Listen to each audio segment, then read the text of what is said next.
आखिर माँ संस्कारी बहू से क्या चाहती। नई मारुति दरवाजे के सामने आकर खड़ी हो गई थी। शायद भैया के ससुराल वाले आए थे। बाबूजी चुपचाप दरवाजे की ओट में हाथ जोड़कर खड़े हो गए और माँ जो पीछे आंगन में झाड़ू दे रही थी, भाभी की आवाज़ लगाते ही हड़बड़ी में अस्त व्यस्त साड़ी में ही बाहर दौड़ी आई।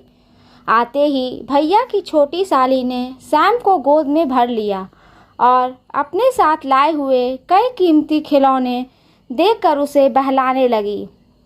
ड्राइंग रूम में भैया के सास ससुर तथा भाभी भैया के गपशप आरंभ हो गई। भाभी ने माँ को झटपट नाश्ता और चाय बनाने को कह दिया। माँ ने मुझसे पूछकर अपनी मैली साड़ी बदल डाली और रसोई में व्यस्त हो गई। माँ और बाबूजी के साथ ही ऐसा समय मुझे भी बड़ा कष्ट मालूम होता था। इधर भैया भाभी के हंसी ठिठोली और उधर माँ के ऊपर बढ़ता बोझ। यह वही माँ थी जो भैया की शादी से पहले कहा करती थी, इस घर में जल्दी से बहू आ जाए, फिर तो मैं पलंग पर ही पानी मांग कर पीऊँगी। और बहू आने के बाद कई बार पानी का गिलास भी बहू के हाथ में थमाना पड़ता था। जिस दिन भैया के ससुराल वाले आते थे, माँ कप प्लेट धोने और बर्तन मांजने का काम और भी फुर्ती से करने लगती थी। घर के छोटे बड़े काम से लेकर बाजार से खरीदारी करने तक का सारा भार बाबूजी पर टूट पड़ता था। कई बार यह सब देखकर मन भर आता था, क्योंकि उन लोगों के आते ही माँ बाबूजी बहुत छोटे पड़ जाते थे।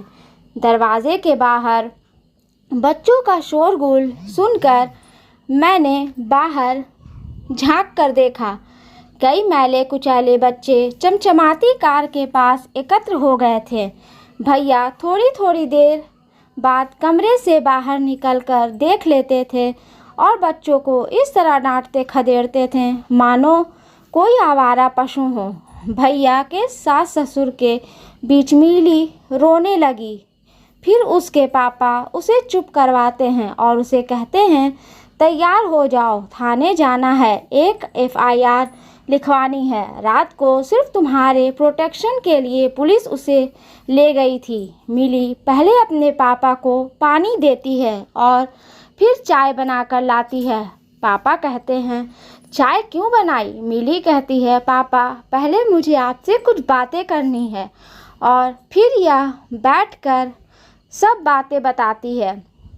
बातें सुनकर पापा एक गहरी लंबी सांस लेते हैं और कहते हैं, तो अब तू क्या करना चाहती है? दुखी मन से पूछते हैं। पापा मुझे कुछ नहीं करना, बस आप उस इंसान को जेल से निकलवा दो और अब मैं अपनी ज़िंदगी खुद ही जीऊँगी। अभी आपके साथ आपके घर जाऊँगी और नौकरी करूँगी, बस अभी और कुछ नहीं। फिर उसके पापा उसे चुप करवाते हैं। पढ़ाई तथा संस्कारों के बारे में वाक्य युद्ध छिड़ा हुआ था। सैम बाबूजी द्वारा स्थापित मोहल्ले के ही शिशु विहार में पढ़ता था, किंतु भाभी और उनके पिताजी का इरादा सैम को किसी पब्लिक स्कूल में दाखिला दिलाने का था। भाभी के पिताजी बोले, इंग्लिश स्कूल में पढ़ेगा तो संस्कार भी बदलेंगे, वरना यहाँ रहकर तो बच्चा खराब हो जाएगा। इससे पहले भी सैम को पब्लिक स्कूल में भेजने की बात को लेकर कई बार भैया भाभी आपस में उलझ पड़े थे। भैया खर्च के बोझ की बात करते थे तो भाभी घर के खर्चों में कटौती करने की बात कह देती थी। वह हर बार तमक कर एक ही बात करती थी, लोग पागल नहीं हैं जो अपने बच्चों को अच्छे स्कूलों में पढ़ाते हैं।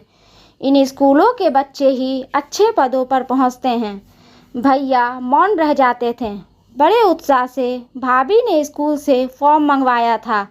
सैम को किस प्रकार तैयारी करानी थी, इस विषय में मुझे भी कई हिदायतें दी थी। वह स्वयं सुबह जल्दी उठ सैम को पढ़ाने बैठ जाती थी। उन्होंने कई बातें सैम को तोते की तरह रटा दी थी। वह उठते बैठते सोते जागते उस छोटे से बच्चे के मस्तिष्क में कई तरह की सामान्य ज्ञान की बातें भरती रहती थीं। अब माँ और बाबूजी के साथ सैम का खेलना, घूमना, बातें करना, चहकना काफ़ी कम हो गया था। एक दिन वह माँ बाबूजी के सामने ही मोहल्ले के बच्चों के साथ खेलने लगा। भाभी उबलती हुई आई और तमक कर बाबूजी को भला बुरा कहने लगी। आप सैम की ज़िंदगी को बर्बाद करके छोड़ेंगे। असभ्य गंदे बच्चों के साथ खेलेगा तो क्या सीखेगा। और बाबूजी ने उसी समय दुलारते हुए सैम को अपनी गोद में भर लिया था। भाभी की बात सुनकर मेरे दिल में हलचल सी मच गई थी। ये अमीर लोग क्यों इतने भावना शून्य होते हैं। भला बच्चों के बीच असमानता की खाई कैसी। बच्चे तो बच्चों के साथ ही खेलता है। एक मुरझाए हुए फूल से हम खुशबू की आशा कैसे कर सकते हैं। क्यों नहीं सोचती भाभी यह सब कुछ। एक बार उबलता दूध सैम के हाथ पर गिर गया था। वह दर्द से तड़प रहा था। सारा मोहल्ला परेशान होकर एकत्र हो गया था। तरह तरह की दवाइयाँ, तरह तरह के सुझाव। बच्चे तो सैम को छोड़कर जाने को ही तैयार नहीं थे। आश्चर्य तो तब हुआ जब भाभी के मुंह से उन बच्चों के प्रति प्यार दो बोल भी नहीं फूटे। वह उनकी भावनाओं के साथ, उमड़ते हुए प्यार के साथ तालमेल ही नहीं बैठा पाई थी। भाभी भी क्या करती, उनके स्वयं के संस्कार ही ऐसे बने थे। वह एक अमीर ख़ानदान से ताल्लुक़ रखती थीं। पिता और भाइयों का लंबा चौड़ा व्यवसाय का कॉलेज के ज़माने से ही वह भैया पर लट्टू थी। उनका प्यार दिनों दिन बढ़ता गया। मध्यवर्गीय भैया ने कई बार अपनी परिस्थिति के बारे में बताया था, लेकिन वह तो उनके प्यार में दीवानी हुई जा रही थी। जाति, धर्म, ऊंच नीच का विचार न करके उन्होंने भैया को अपना जीवन साथी स्वीकार ही लिया। जब इस घर में आने के बाद एक अभाव का खाता खुलने लगा तो वह एकाएक जैसे ढहने सी लगी थी। उन्होंने ही ड्राइंग रूम की सजावट और संगीत की धुनों को पहचाना था। इंसानों के साथ जज्बाती रिश्तों को वह क्या जाने। वह अभाव कोई परिभाषा से बेखबर सैम को अपने भाइयों के बीच की तरह ढालना चाहती थी। भैया की औकात, भैया की मजबूरी, भैया की हैसियत का अंदाज़ा क्यों कर उन्हें होता। कभी कभी हैरानी तो भैया पर भी होती थी। वह कैसे भाभी की ही सांचे में ढल गए थे। क्या वह भाभी को अपने अनुरूप नहीं ढाल सकते थे। सैम टेस्ट में पास हो गया था। भाभी की खुशी का ठिकाना ना रहा था। मानो उनकी कई मनमांगी मुराद पूरी हो गई थी। अब वह बड़ी खुश नज़र आने लगी थी। जुलाई से सैम को स्कूल में भेजे जाने की तैयारी होने लगी थी। नए कपड़े बनवाए गए थे। जूते, टाई तथा अन्य कई ज़रूरत की वस्तुएं खरीदी गई थीं। अब तो भाभी सैम के साथ टूटी फूटी अंग्रेज़ी में बातें भी करने लगी थीं। उसे शिष्टाचार सिखाने लगी थीं।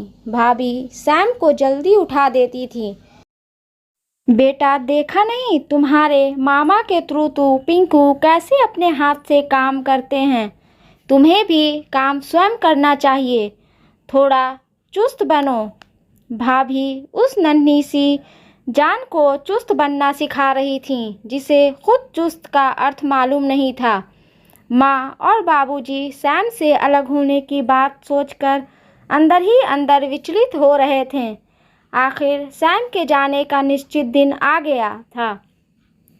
स्कूल ड्रेस से सैम सचमुच बदल गया था। वह जाते समय मुझसे लिपट गया। मैंने उसे बड़े प्यार से पुचकार कर समझाया, तुम वहाँ रहने नहीं, पढ़ने जा रहे हो। वहाँ तुम्हारे जैसे बहुत से बच्चे होंगे।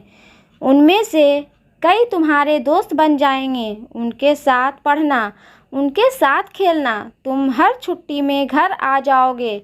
फिर माँ बाबूजी भी तुमसे मिलने आते रहेंगे। भाभी भी उसे समझाती रही। तरह तरह के बहाने देकर माँ और बाबूजी के कंठ से आवाज़ ही नहीं निकल रही थी, बस वे बार बार सैम को चूम रहे थे।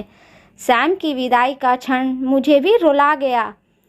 बोगनवेलिया के फूलों से ढके दरवाजे के पास से विदाई के समय हाथ हिलाता हुआ सैम माँ और बाबूजी के उठे हाथ तथा आंसुओं से भीगा चेहरा, उस खामोश वातावरण में एक आवाज़ उभरती रही थी। बोगनवेलिया के फूलों की पुरानी पंखुड़ियाँ हवा के तेज झोंके से खरखर नीचे गिरने लगी थी। उसके बाद उसमें संस्कार के नए फूल खिलेंगे और अपनी महक बिखेरेंगे। दोस्तों, ये स्टोरी आपको अच्छी लगे तो प्लीज़ इसे लाइक करें, शेयर करें एंड सब्सक्राइब करें। और इस स्टोरी के बारे में आपकी क्या राय है हमें कमेंट बॉक्स में ज़रूर बताएं। और हाँ, बेल आइकन को प्रेस करना ना भूलें, क्योंकि ऐसे ही आने वाली स्टोरी आप तक सबसे पहले पहुंचती रहेगी। धन्यवाद।